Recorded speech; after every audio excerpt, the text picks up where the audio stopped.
Howdy, I'm Jammer. So, I remember growing up and watching Saturday morning cartoons. Most people probably do if they've ever been a kid, and hopefully they were a kid, unless they just sort of popped into existence, in which case you might want to hide yourself because the government is probably looking for you. Anyway, I remember watching a lot of different shows on Saturday morning cartoons. I remember they had an offshoot of Doug that I actually kind of liked. There was Pepper Ann, of course. You had Digimon. Yes, I liked Digimon. I admit it, to great, absolutely no shame. It was a nice show. It was trying too hard to be Pokemon, and I did watch tons of Pokemon. It killed me because my local cable company only put it on at 6:30 in the morning, and who makes a kid wake up at 6:30 in the morning for cartoons? On a Saturday! I'm bitter.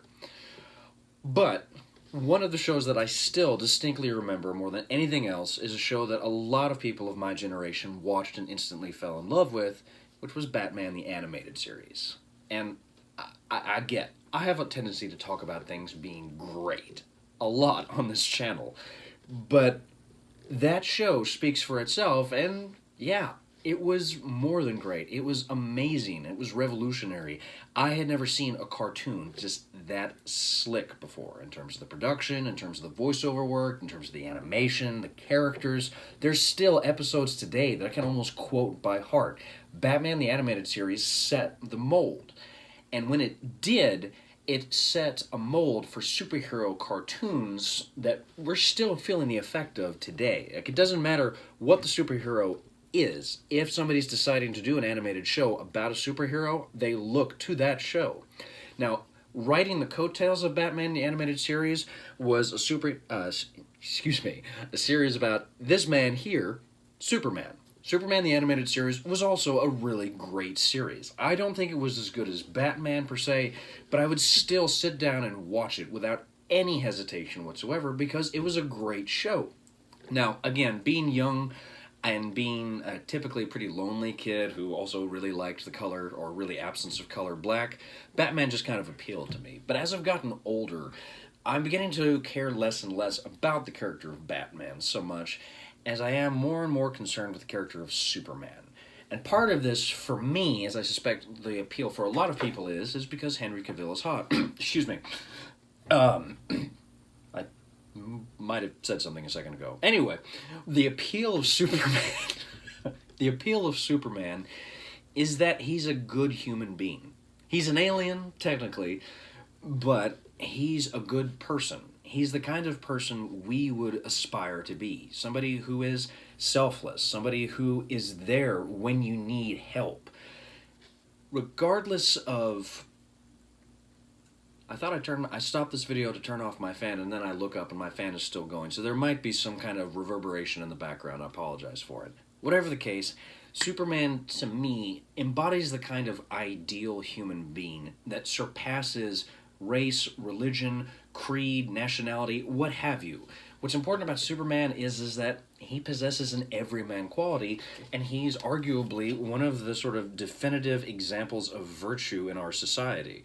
And perhaps probably one of the best examples of that is from a chapter from this book here, which I've brought out a couple of times, entitled All-Star Superman by Grant Morrison and Frank Quitely. I have every intention of covering this book on this channel at some point, and then just talking about it endlessly and showing it off. You should read this book, because it, probably more than any other book in my estimation, explains what Superman is as a character, and arguably this page alone probably manifests it when we see a young woman who's about to kill herself effectively being saved by Superman, who reminds her it's never that bad and there's always somebody out there who cares about you.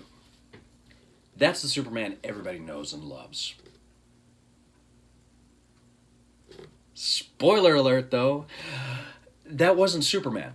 Or at least, that's not the Superman as it originally existed.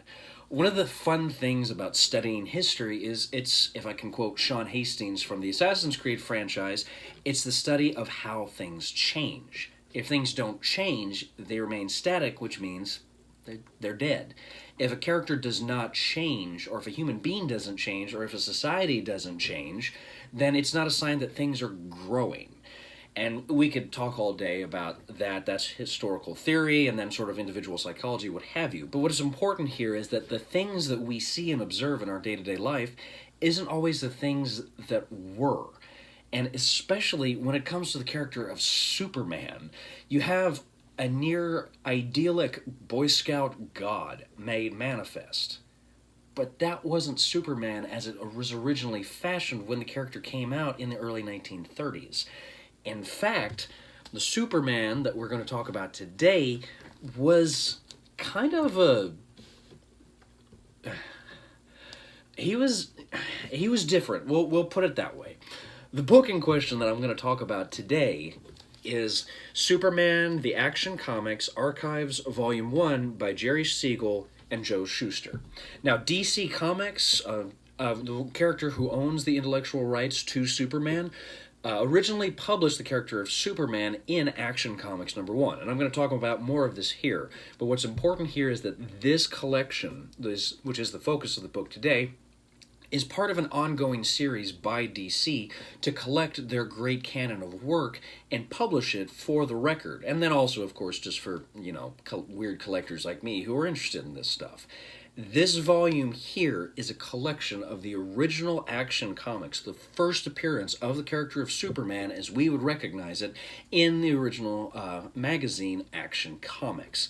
So, looking at this, we're not looking at something like All-Star Superman, which is a bound trade of individual comics, but this is effectively a graphic novel. It's 12 chapters, 12 individual issues that tell a complete story from one end to the other. This book, this collection, which is very similar to other DC collections that I hope to talk about on this channel, is exactly what the title suggests. It's a collection. It's a gathering of a bunch of different individual issues of Action Comics to try to create some kind of functional narrative for the development of a particular superhero. And they have this for Wonder Woman, Justice League, Plastic Man, Shazam, what have you. If there's a DC character who has a long history of it, he probably has one of these really nice hardbound collector's editions. So, looking forward, it's important to recognize that this is not going to be something like All-Star Superman where there's one story. We're going to be tackling a collection, which means there's a bunch of little individual stories. But looking at this right off the bat, I really wanted to emphasize that Superman has a very long history. He's literally the character that set the superhero mold in the 1930s. Again, when you consider the fact right now it's 2020, this character is almost about 100 years old at this point. There really is no other comparable superhero out there to match with him. Now, I'll talk a little bit here more about superheroes as a concept, what have you, but just recognize today, this video is mostly going to try to focus on Action Comics as they originally appeared. How exactly did they alter the medium of comics? How did they operate the medium of comics content-wise? What did they do? And then just talk a little bit about Superman himself, because Superman kicks ass, dude. So, lots of introductions, lots of setting the stage. Let's talk about Action Comics, what they were, why they were, how they were. Lots of words. And then just a little bit about what they were actually about. Alright, so looking at the archive editions of Action Comics #1, like I said a second ago, this is a collection of the first 20 issues of Action Comics. Well, kind of. The way it works is you open it up, there's a really lovely forward introduction by Mark Waid, who himself is a cartoonist and has contributed to the field of superhero comics, and then you have the actual comics themselves. I am going to be completely honest here, I really bought this collection chiefly for Action Comics #1. Action Comic #1 has set tons of records in recent memory, largely because it's the first appearance of Superman. It's one of the oldest comics out there. It currently goes at auction for somewhere around $1 million. So if you stumble across a copy of Action Comics, take it to an appraiser, figure out if it's legit, and then if it is, wait to sell the comic before you tell your boss to shove it, because I guarantee you something's going to go wrong and that comic's going to disappear. But it needs to be said, tracking down old issues of Action Comics tend to be really hard, because when we consider the history of comics, and I've talked about this a lot, we have to remember that comics were a very commercial medium, akin basically to, well, rubbish. I had a professor who actually told me a story about when she was a kid, she would read comic books, and then as soon as she was finished with them, she would take out her bubble gum, rip out a page of the comic, or take the entire comic book, stick the gum between the pages of said comic book, crumple it up, and throw it away. And if that made your heart hurt a little bit, don't worry, that just means you're human. I still shed a tear sometime for all the comics that were eventually the victim of bubblegum. Nevertheless, this work already, to me, is really important in terms of the content, simply for the fact it attempts to collect the early issues of Action Comics. Now, you'll note it's Action Comics, not Superman comics. Action Comics, like a lot of comics of the early days, weren't typically centered around one single individual character. They tended to be magazines which told a lot of different types of stories. Action Comics specifically had a tendency to deal with, well, action. That's why Batman originally appeared in Detective Comics. Fun fact, that's eventually where we got the title DC Comics. Now, Detective Comics, you would have, stories of mystery, murder mysteries, a lot of pulp noir stories. Whereas with Action Comics, you're going to get a lot of, war stories. You're going to get biplanes and tanks and soldiers and missions to save pretty girls from Germans and fun stuff like that. Before Superman, nobody had really done what we would, or at least what we would really recognize as a superhero. And when we look at a superhero, I have to come up with a very quick definition for it, and let the record reflect this is not going to be a definitive definition, okay? Just for our sake, the notion of a superhero is an individual being who possesses otherworldly powers that surpasses human limitations. That's what Superman was originally. Because if you open up the book and you read if you read Action Comics #1, you get a brief sort of lowdown about the qualities of the character. You'll see we get a very sort of one-panel description of the destruction of Krypton, Kal-El's arrival on planet Earth, where he was eventually raised by Thomas and Martha. Wait. Thomas and Martha was Batman. Martha was his mother's name. I know that because I watched Batman v Superman, and no, I'm not ready to talk about it just yet. Anyway, you'll also see here some of the early powers of Superman was he could run faster than a locomotive, he could lift massive amounts of weight, 10 times his own size, and he could even bound over tall buildings, as you can see here. The early Superman couldn't actually fly. That's something that would eventually develop as the superhero or as the character would change. But what's important here is that Jerry Siegel and Joe Shushter gave this human being, really this alien, the qualities that surpassed human limitations. And then once they did that, they figured, okay, we have somebody who has lots of physical strength, he can jump really high, he can run really fast, he can lift really strong things, and he can resist even bullets. What does somebody like that do? Well, as the stories in this comic book show, he works as a reporter, he hides his secret identity, and then, as you can see here from this page, what he does is effectively fight strongmen and bullies, who in turn try to kill him.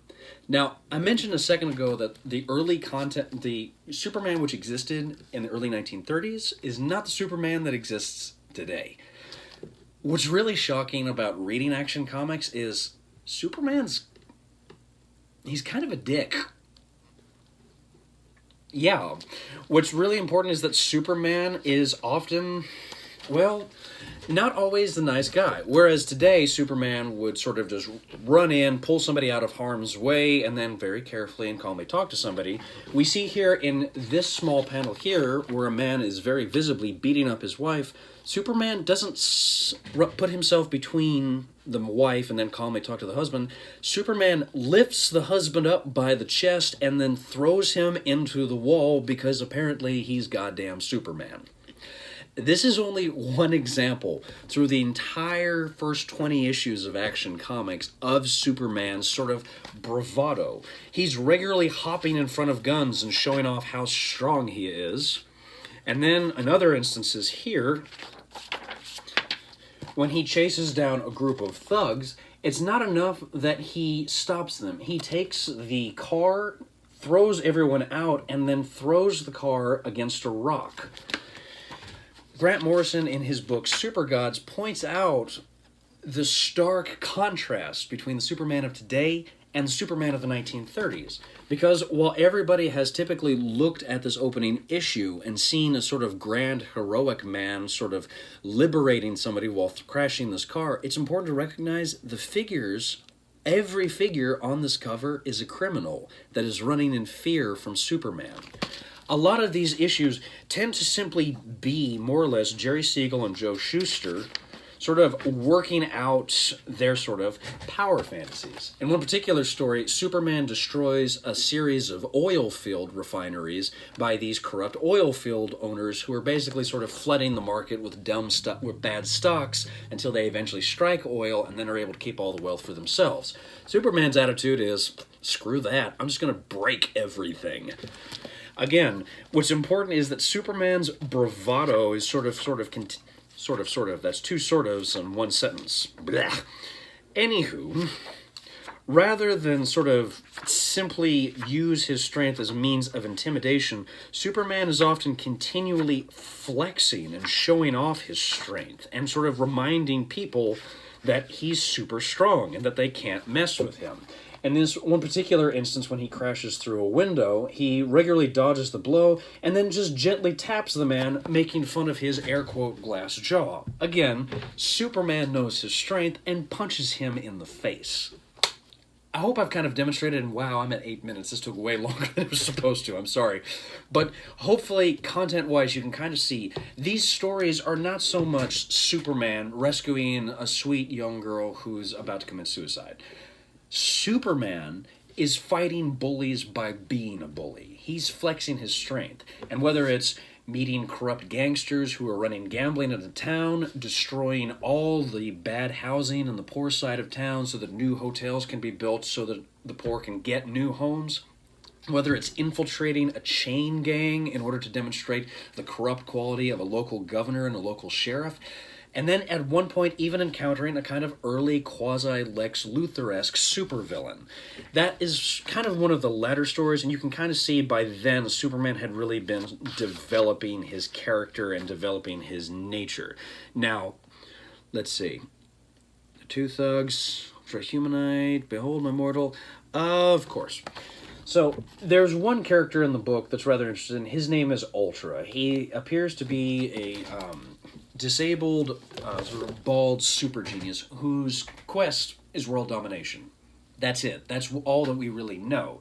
And over the later parts of the book, we begin to see Superman regularly encountering Ultra and dismantling his criminal enterprise. It's kind of like a quasi-Sherlock and Moriarty-esque relationship, where Moriarty always has one up on Sherlock Holmes and manages to escape at the last minute. But this is still really important because you can kind of see Ultra then is initially one of the first examples of a recurring supervillain. Superhero comic books are, by their very nature, more or less melodramas. They're very much soap operas. You have recurring characters who will die, come back to life, sort of fight, fall in love, what have you. And in terms of this early stories of Superman, we get tons of melodrama, because alongside Superman's bravado and his sort of general, of course, alongside Superman's bravado is his ability as an actor. He's continually playing the role of Clark Kent, a sort of small-time, bumbling reporter who's good at his job, but sort of is trying to continually fall in love with Lois Lane, who's also a reporter, but who, over the course of the comics, regularly grows to just despise Clark Kent because he's such a dweeb. Now, this is something Grant Morrison would play on a lot in All-Star Comics, and people have kind of played with it back and forth.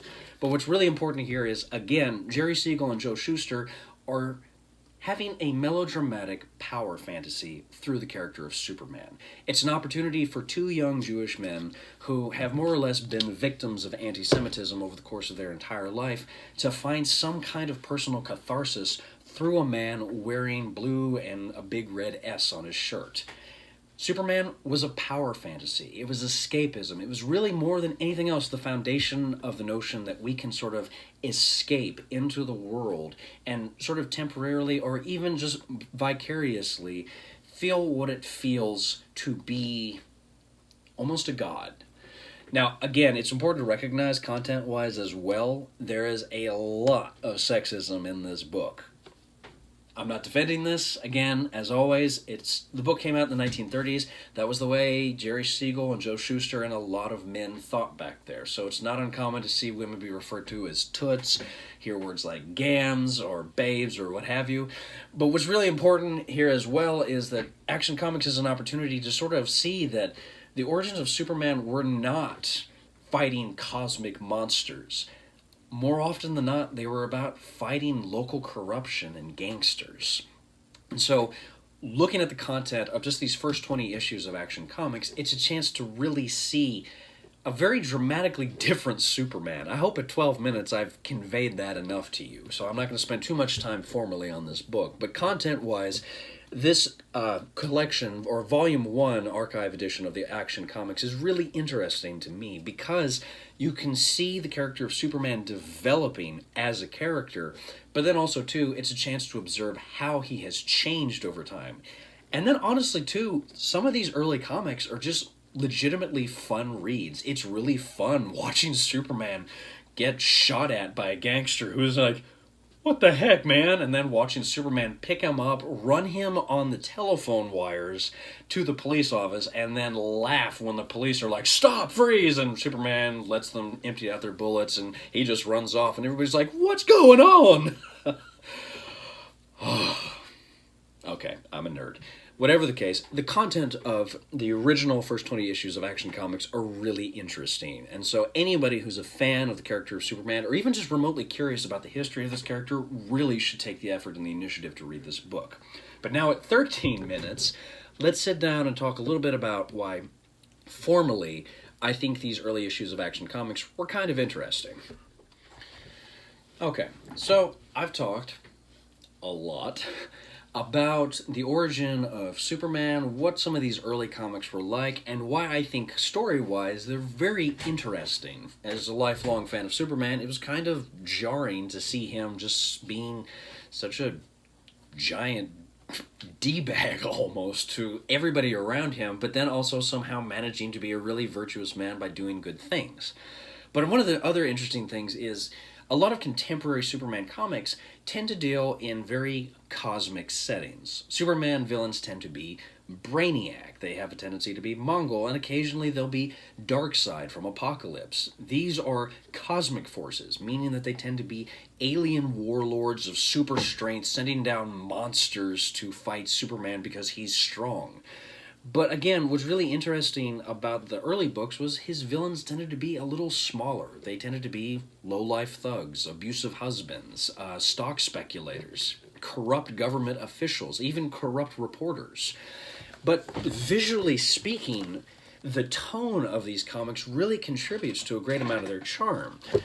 Having read a fair number of comics in my life, I was kind of struck immediately by the colors. Because honestly and truthfully, in terms of panel layouts, there's really not that much play going on here. You can see just from these two pages alone, you have the introductory with that really gorgeous, actually I really love that beautiful Superman text. But then for the most part, looking through just a couple pages, you can kind of see most of the time the layouts are pretty straight. You tend to get a lot of 8-page panel sequences, sometimes you get 9 pages, but for the most part, it's pretty blocky. There's not a lot of notion that the panels are a way of structuring or emphasizing aspects of the story. Again, this book is designed typically for a younger audience. So these tend to be kids who they got paid their allowance, they want to spend a dime and read a superhero book. Okay, let's fill it with beautiful women. Let's fill it with cars. Let's fill it with boats, all types of machine. And then let's fill it up with Superman being strong and powerful and, you know, lifting a tree off of a man after there's been a motorcycle or a motor incident. But just as well, color has a really interesting effect, because if you tend to read some of the comics from the 60s and the 70s and 80s, the colors are nowhere near as pronounced as they are in some of these early issues. Now, I haven't gotten a chance to research it, but my friend Dave, who works at owns and operates Ground Zero Comics, has actually explained this to me before. A lot of the early comics tended to be printed with far better ink, meaning that comics publishers were using inks that would typically last longer. Paper quality wasn't usually that great, but the inks tended to be very bright, very vibrant, and so they had a lot of lasting power. By the time you get to the 70s, when the comic book industry is suffering a lot of issues, and definitely as well as the early 80s, when they're slowly trying to make their way back, inks were just not seen as a worthwhile expense. You can get into all the different reasons as to why that is. It sucks. It's very sad. I wish it hadn't worked out that way. Nevertheless, this is what we have. The early issues of Action Comics are just beautiful to stare at, because sometimes even the most mundane pages can just be very beautiful in terms of color arrangement. Just as well, too, what's important is when we look at the work of Siegel and Shushter, they had a really good eye for their action, because looking here where Superman is running across a power line to deliver a thug to a police officer, we get this nice, beautiful panel where he's running across the telephone wire, and we catch an almost kind of abstract urban landscape, and it's just really gorgeous to stare at. Likewise here, there's not a lot of things going on visually that are significant, and you can kind of see over time the characters almost begin to just sort of disappear into just these sort of abstract spaces. This is something that you would really tend to observe more in like an animated Peanuts special. When somebody would have an emotional reaction, it would suddenly turn completely purple or turn completely yellow. This is honestly a time-saving measure. You didn't want to have to sit here and draw the same wallpaper over and over and over again. By simply throwing in a solid pink background, the reader just has to fill in the blanks for themselves. But at the same time, I don't think it's full laziness, because again, if you really take the time and effort to look through this collection, you can see so much effort went into it, and especially in one issue where Superman is trailing a group of criminals who are trying to discover a secret abandoned treasure underground, you can see the attention to detail paid in the water, the air bubbles, the sharks. That's right, Superman fights a GD shark.